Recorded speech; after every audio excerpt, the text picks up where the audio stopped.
सूरज की किरणें महल के सुनहरी सुतूनों पर छलक रही थीं।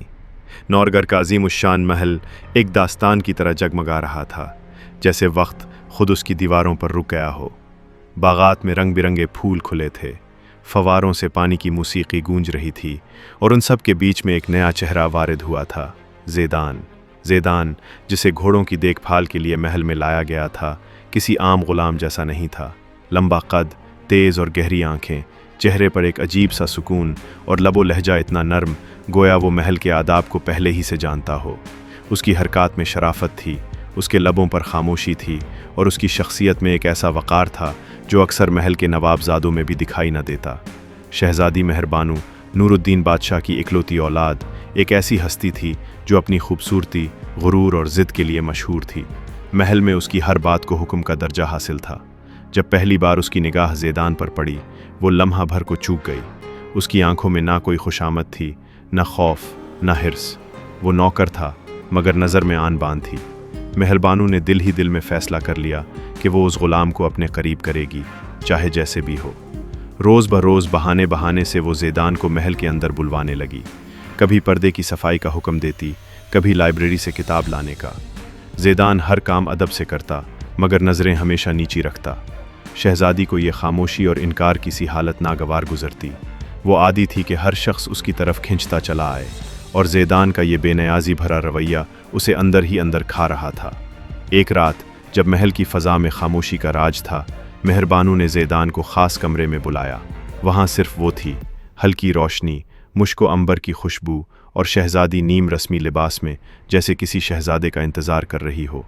उसने कहा, ज़ेदान, क्या तुमने कभी सोचा है कि ग़ुलाम भी शहज़ादे बन सकते हैं?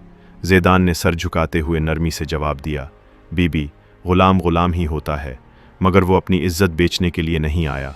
मेहरबानू के चेहरे पर शदीद गुस्सा और शर्मिंदगी का साया आया। उसने ज़ेदान का हाथ पकड़ने की कोशिश की, मगर ज़ेदान पीछे हट गया। उसकी आंखों में न खौफ था न गुस्सा, सिर्फ नफ़ी और वक़ार। ये लम्हा मेहरबानू के लिए ज़िल्लत का पहला तजुर्बा था। अगली सुबह महल में हलचल मच गई। शहज़ादी ने ऐलान कर दिया कि ज़ेदान ने उस पर दस्तदराजी की कोशिश की।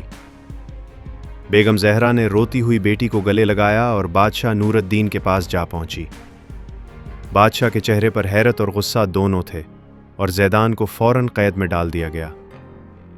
महल के हर कोने में सरगोशियां थीं।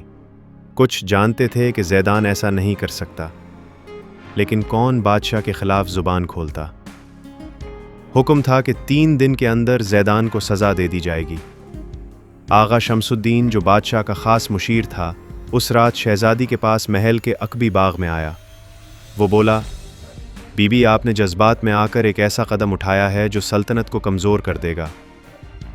मेहरबानू ने तेज़ी से जवाब दिया, ज़ेदान को सबक सिखाना ज़रूरी था।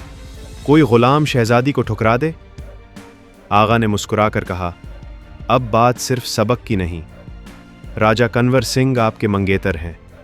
अगर उन्हें ये बात मालूम हो गई तो न सिर्फ रिश्ता ख़त्म हो जाएगा, बल्कि जंग भी छिड़ सकती है। मेहरबानू ने बेचैनी से पूछा, फिर? आगा शमसुद्दीन ने धीरे से कहा, या तो सच तस्लीम करें या ज़ेदान की जान ले लें। ज़ेदान कैद खाने में चुपचाप बैठा 3 दिन गिन रहा था। उस दौरान वज़ीर शमसुद्दीन ने उसे जहर देने की कोशिश की, मगर एक खादमा नूरा ने इनकार कर दिया।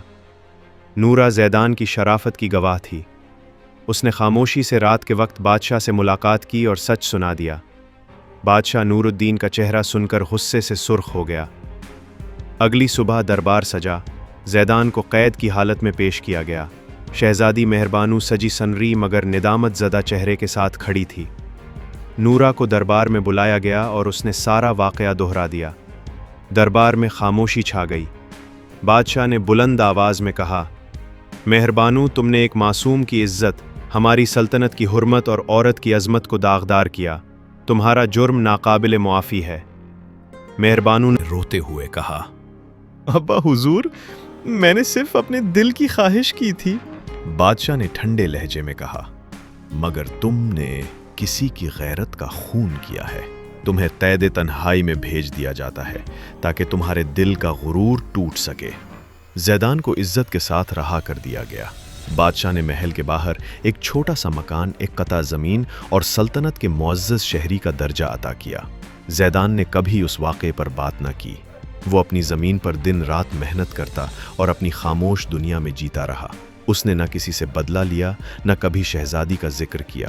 مہربانو قید تنہائی میں ہر روز زیدان کو یاد کرتی۔ وہ سمجھ گئی کہ محبت مرضی سے نہیں ملتی اور عزت طاقت سے نہیں چھینی جا سکتی۔ اس کا غرور، اس کی ضد اور اس کی خواہش سب راکھ ہو چکے تھے۔ محل کے ہر گوشے میں، خادموں کی زبانوں پر، نورگڑھ کی فضاؤں میں یہ کہانی صدیوں تک گونجتی رہی۔